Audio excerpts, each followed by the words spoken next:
What's going on, Full Circle Fitness fans? We got a fantastic Fitness After 40 glute and lower back routine. Why do you need to have stronger glutes? Well, it's probably one of the major causes of your lower back pain right now.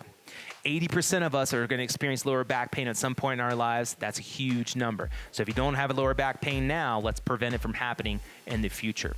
It's the second most cause of disability as we get older as well, according to JAMA. So very important to have a strong glute and lower back routine, but a lot of times people do it in a way that puts more stress on their body. So we're going to show you a routine that's going to be safe and effective and give you the strength you need in your glutes and lower back without unwanted stress on your joints and spine. All right, so stick with us. Let me give you the breakdown. We got 5 exercises. Each exercise is going to be done for 1 minute with a 30-second rest in between. If you're a beginner, you're going to do 1 to 2 rounds. If you're more advanced or looking for something more advanced, you're going to go 3 to 4 rounds. You're going to do this routine 3 times a week for the next 4 to 6 weeks, and I guarantee you, you're going to see an increase in strength in your glutes. You're going to see a decrease in stress on your lower back, and all the tight muscles surrounding that area are going to loosen up, and your lower back's going to be stronger as well, which is going to give you the confidence you need to maybe do some of those labor-intensive jobs you've been holding off on. So stick with us. I'm going to show you those 5 exercises right now.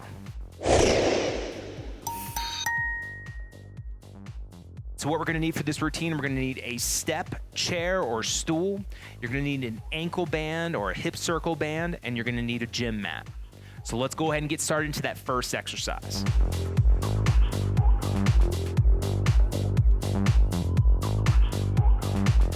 So this first glute and lower back exercise is an arm opposite leg raise, or a bird dog. Fantastic for working not only on the stabilizers in your hips and working your core, but firing those glutes as well. You can do them a couple different ways. You can do them on the ball, which we're going to show you first.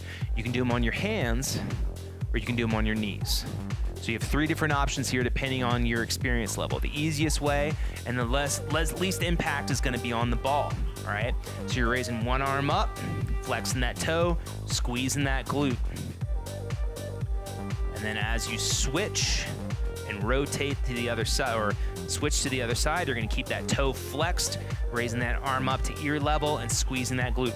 I can easily go through this without firing those glutes. So make sure when you bring that leg up, it's important to try to squeeze that area as much as possible. It might be harder first, but it'll get easier the more that you do it. Bring that arm opposite up, okay? So you can do this on the ball, alternating sides for 1 minute. You can do them on your hands, okay?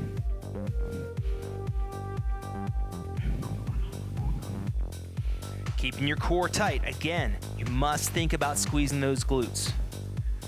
Very easy to let those bad boys relax. Okay? You can also do them even harder, which is the hardest way, all right? On your hands, keeping your core tight, squeezing your glutes.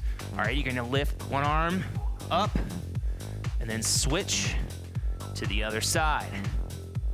Okay?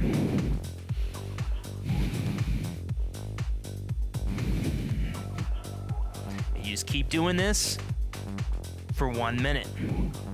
Make sure that you're firing the glutes the whole time, constantly keeping your core tight as well. All right, so the second exercise is going to be a standing hip extension with step-up balance, and it's going to have a couple different movements in it. So let's go through them. What you're going to do is standing on that left leg, you're going to hip extension.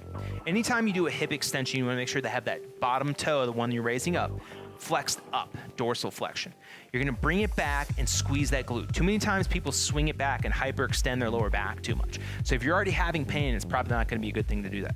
So just lean slightly forward at the waist, extend your leg back and fire that glute. Now you're gonna use that same leg to step up onto that chair, fire the glute again, and come all the way up to a balance. Teacup stance, or 90 degree, I say, like you could set a teacup on your leg, toe flexed on that opposite side. Now, step all the way back down, bring that leg off, but don't let that foot, if you need to tap for balance that side, but don't let that foot touch. Again, you're gonna fire that glute, that hip extension, keeping that toe flexed, squeeze that glute, go right up to that step up all the way to a balance. Come back down. And even you'll notice with me, fire that glute, step up again, that I have to tap my toe every once in a while. Core tight, squeezing everything in that center. You're gonna repeat that routine for 1 minute each leg. And again, if you wanna make it more advanced, you can add some hand weights or some leg weights to that as well. It's a unique exercise that's gonna target all those specific areas. And all you really need is a chair or a stool. Let's go ahead and get into the third exercise, which is gonna be involving that ankle band. So the third exercise is a squat with an ankle band or a hip circle band. Usually you want to get a band that's about heavy to extra heavy resistance, because when you stand hip width apart, you want to make sure that that band's strong enough to pull your knees in, because you're resisting by keeping your knees out. And what that's going to do, it's going to fire those abductor muscles. It's also going to fire those glute medius, glute minimus muscles, which are very important in strengthening your lower back and glutes. All right, keep your core tight. You're gonna perform a normal squat, just keeping this tension in the band as you come down. Now, too many times when I see people do a squat, they're doing that anterior pelvic tilt with their lower back. All right, you gotta make sure that you have that pelvis tucked under. So I'll show you from a couple different views. Toes are straight, get that tension within the band. I like to hold my hands here. Again, if you wanna make it more progressive, you can have hand weights. The focus is all on your quads, glutes, squeezing and firing them, and stand back up. Okay, again, keeping the tension in the knees out. We're coming down, dropping those hips, coming back up. Now, the lower you go, okay, the more you'd feel them in the glutes, but the more you're gonna stress your body, okay? So use your own indication of how far you should go. If you're feeling too much pain here, then stop here and come back up, all right? Stay within your own limitations and ranges of motions, all right? So again, showing you from the front, keeping that tension, your squat down, come back up, keep that tension the whole time, keep that core tight, firing and squeezing those glutes throughout the whole movement. And again, do that for 1 minute. If you wanna make it harder, add hand weights or increase the time.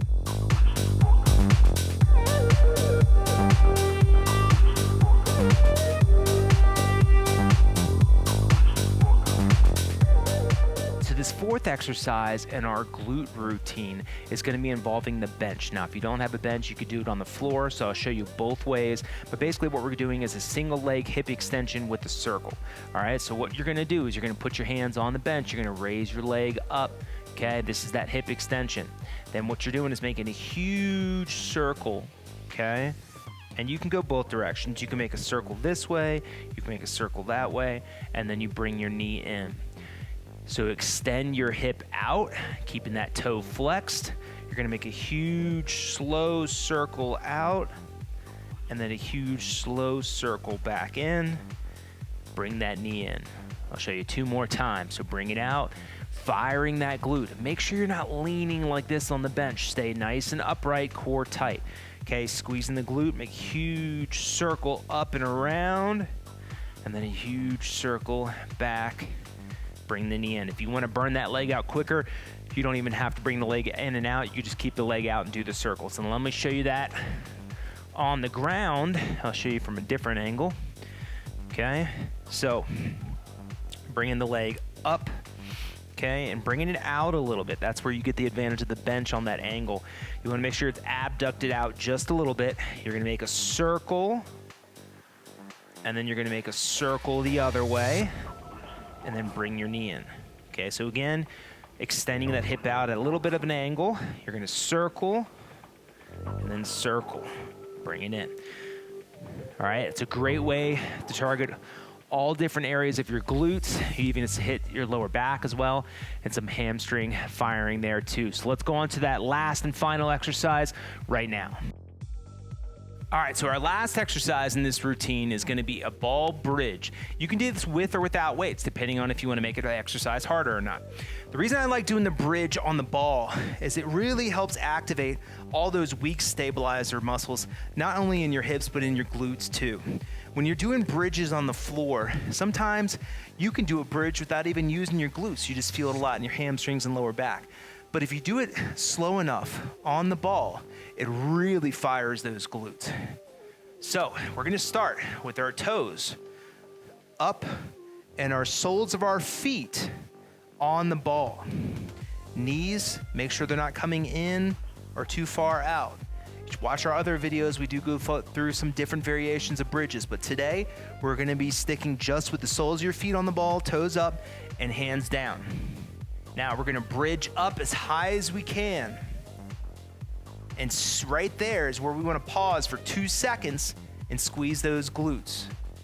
If I get here, I'm not gonna feel my glutes. That's why we're doing an elevated bridge on the ball. Not only does it give you that unstable factor, but it also helps get your hips up higher if you're not strong enough to do that.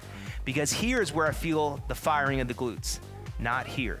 If you're not strong enough, you can use a stool or a chair instead of a ball. It'll be less unstable. So again, hands down, head on the back, head resting on the mat. We're gonna be bridging up. Very top, squeeze those glutes for 2 seconds and slowly come down. Even when I'm coming down, I'm still firing those glutes. Don't let that butt rest, shoot straight up again and fire that glute.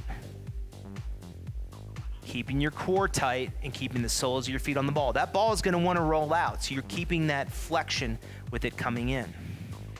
Show you one more time, bringing it up, squeeze, and back down. Fire in those muscles the entire time and go through that whole exercise for 1 minute. Again, you can increase it by putting weights on your hips or increase the duration as well.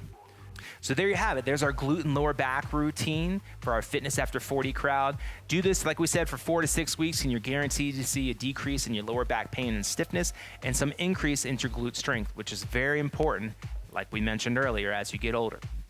Please comment on the video below and like and subscribe. It really helps us out. And as always, remember, be safe, be active, be healthy, and we'll see you in the next video.